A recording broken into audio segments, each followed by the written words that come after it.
PewDiePie's Literature Club. Doki, welcome back everybody to PewDiePie's Book Club. That's right, who doesn't want to know about what I think about books?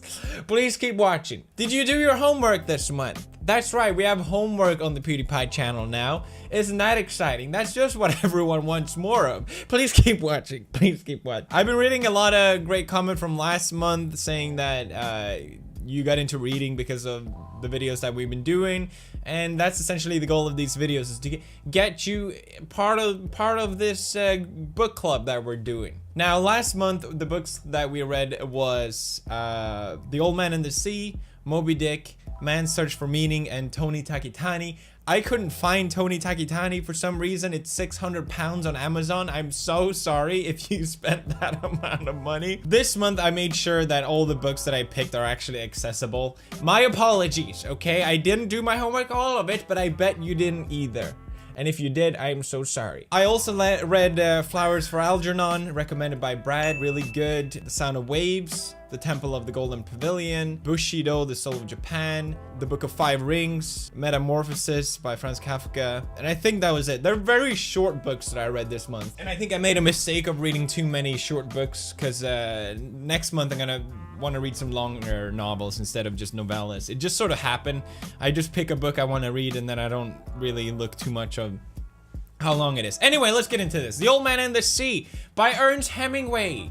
You know about this book. Everyone knows about this book. This is the quintessential teacher wants you to read in school kind of book, which is actually why I picked it as well, because I want you to be part of this. Did you read it? What did you think? The story is of Santiago, this sailor. He's very old and he's been unlucky for a very long time. He hasn't caught any fish.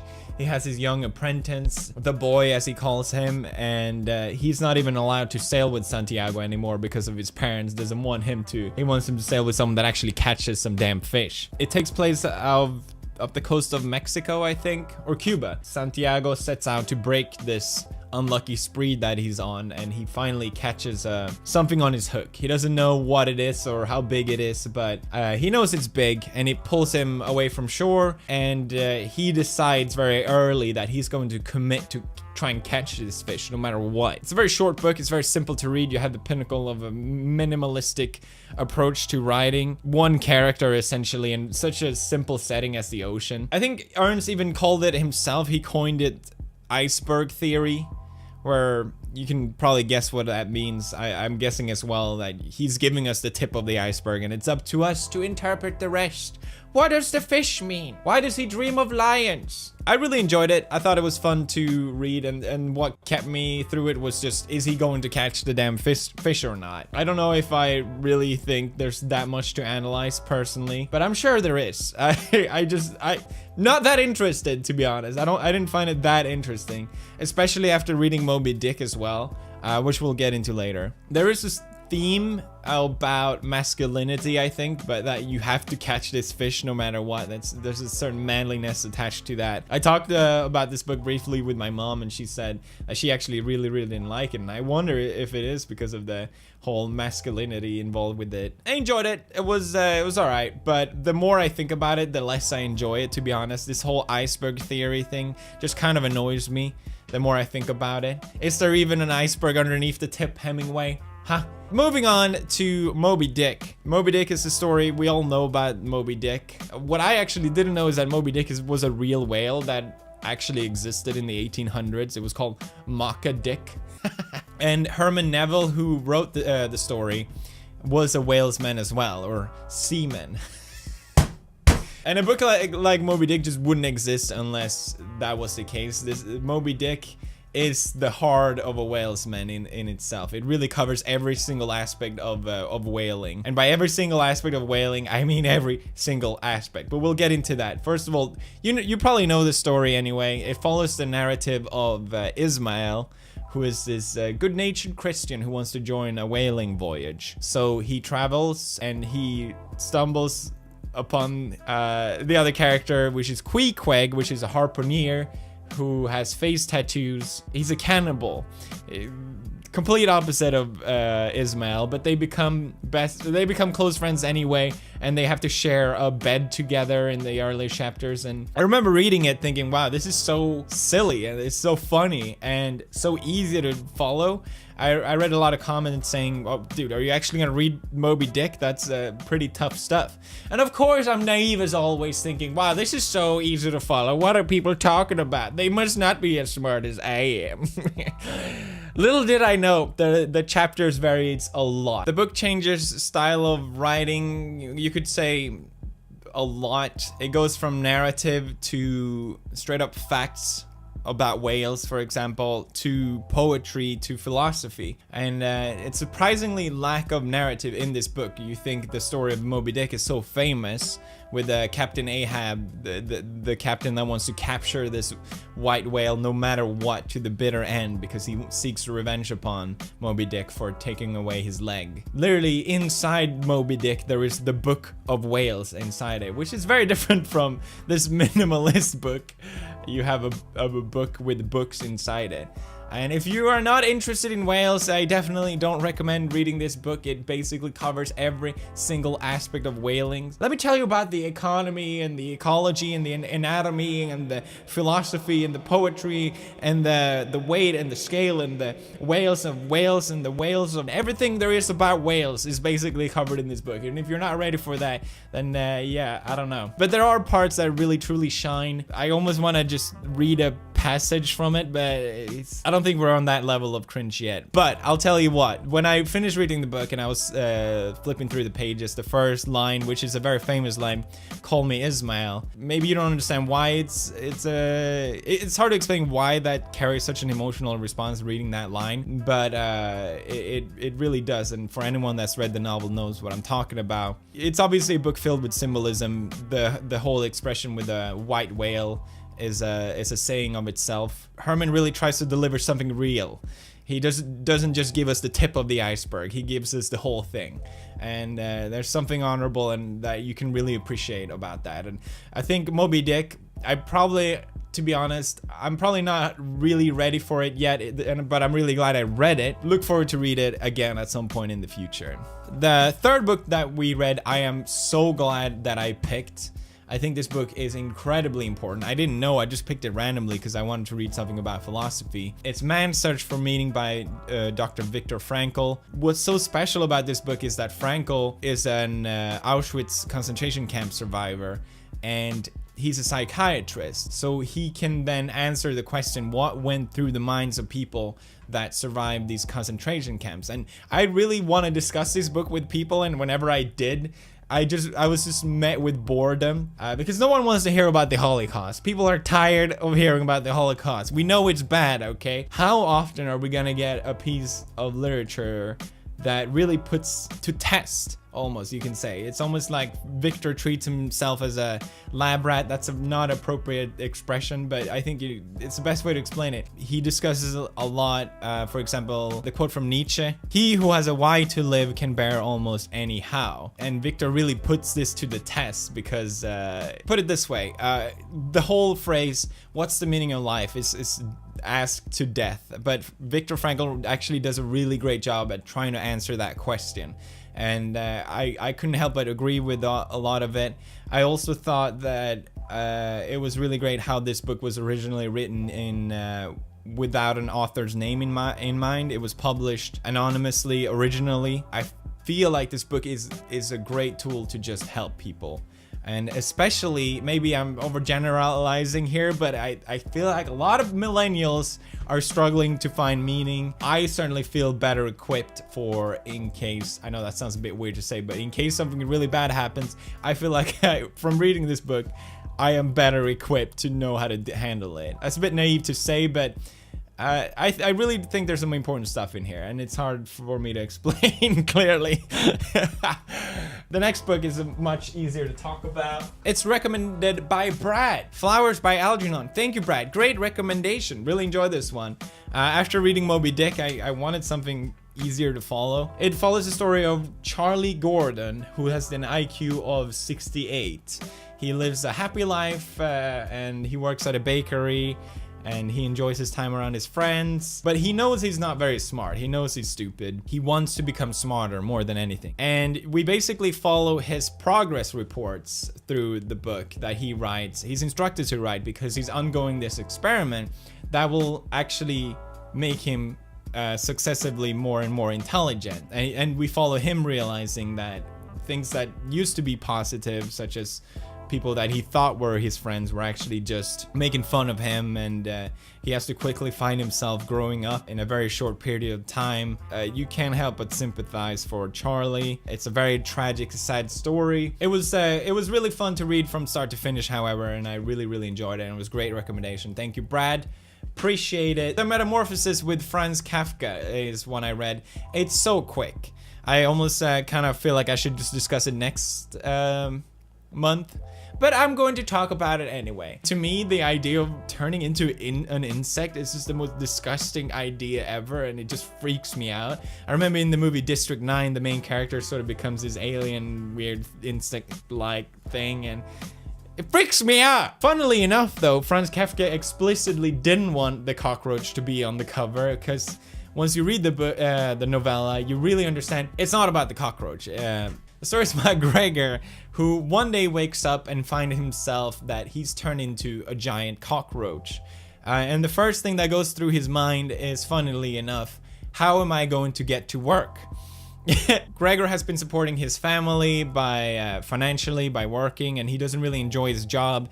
He knows he wants to quit it, but he's not able to do it quite yet. But now he finds himself that he's a cockroach, and we follow how the family tries to deal with that. They try and lock him in. They want to help Gregor, but they don't really know how. And they sort of keep him a secret for other people. They don't want other people to find out about this, obviously. It's really just a story about isolation and feeling not wanted and feeling like you're a problem. It's such an awful feeling. Anyone that's felt like that can sympathize with Gregor and feeling like an actual cockroach. And that's at least why I think he chose a cockroach while writing this. It's a very sad story following, and I can't help but sympathize with Gregor. And reading about Franz Kafka's life as well afterwards, I sort of understand more and more that this is a very personal story.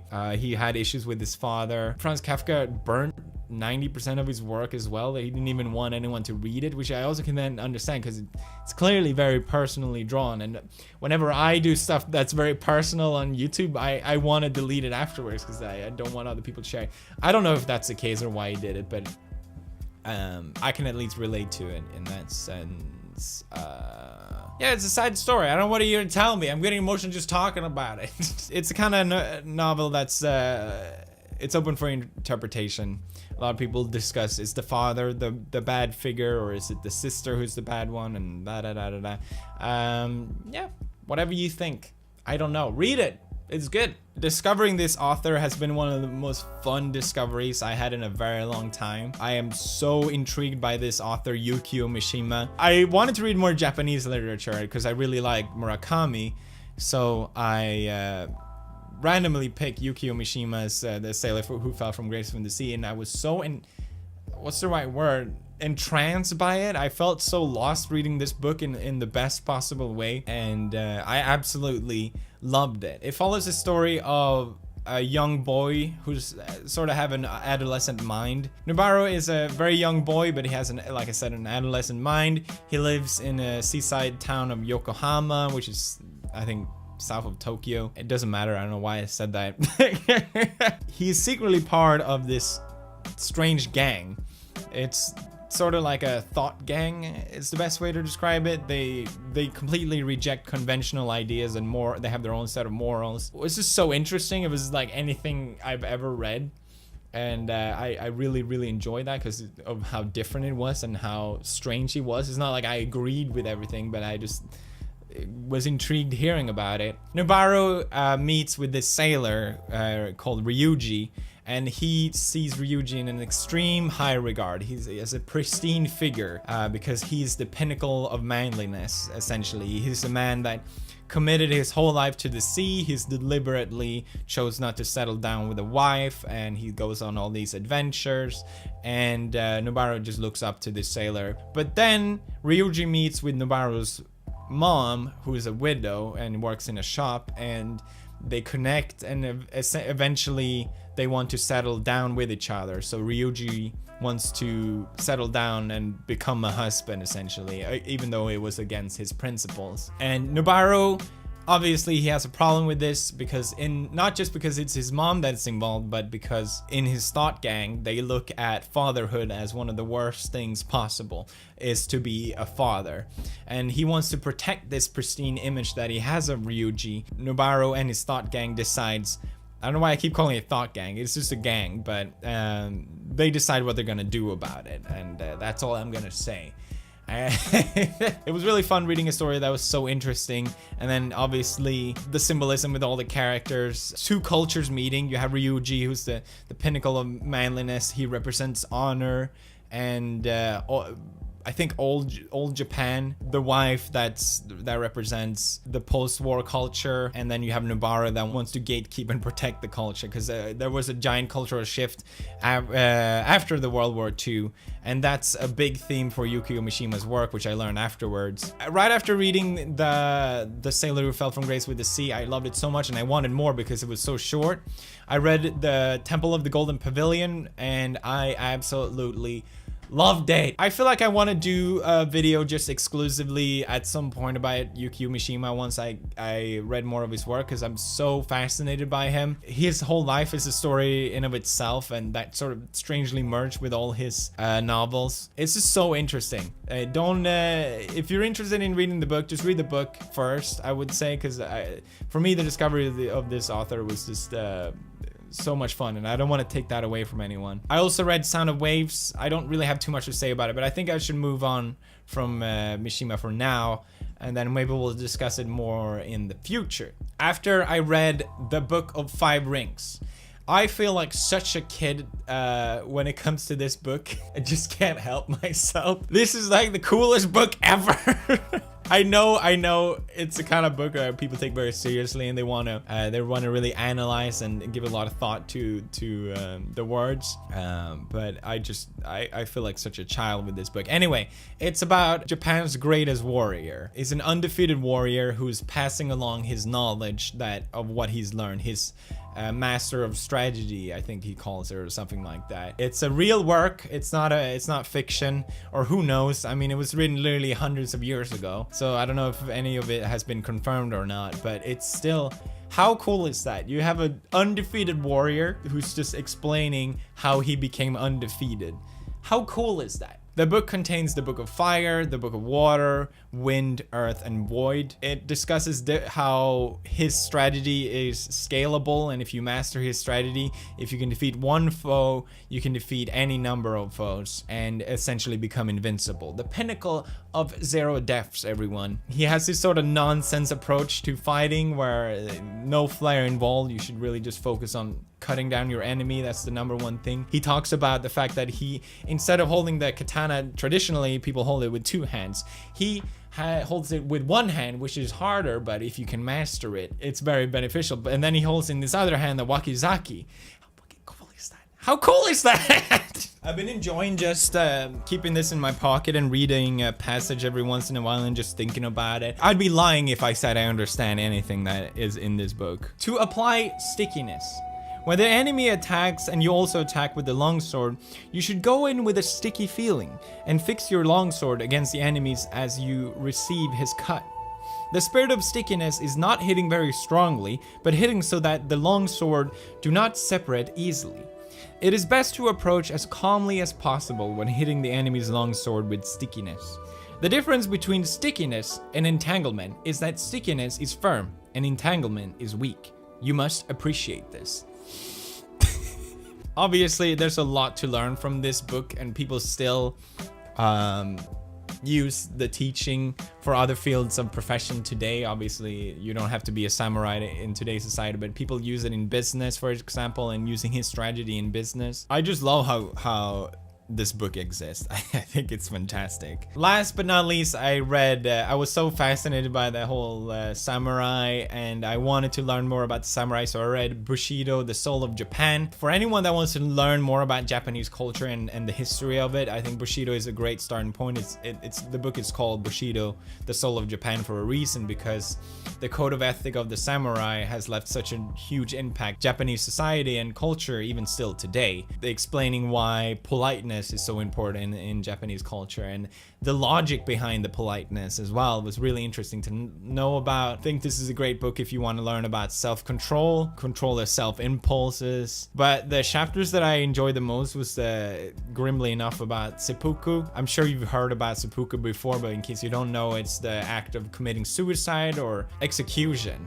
It's sort of a mix in between, but the samurai valued honor more than anything. Honor was more valuable than life itself, and if a samurai messed up in a way, made a bad choice, or the punishment would be seppuku, but it will also be a way for them to restore their honor, going down on your knees and cutting your guts open with a short sword. And there's a specific reason why the guts is chose for it, and then someone would cut off your head right afterwards. The reason why they did do this was to restore honor, and honor meant more to them than anything. And their approach, the samurai approach to death, I find so interesting. Instead of trying to fight it, they see it as an opportunity. I don't know, I thought it was very fascinating to learn about, and I really, really enjoyed it. And I definitely recommend this book if you're interested in Japanese culture. That's right, I love Japan. What are you gonna do, sue me? That was it. Thank you for watching.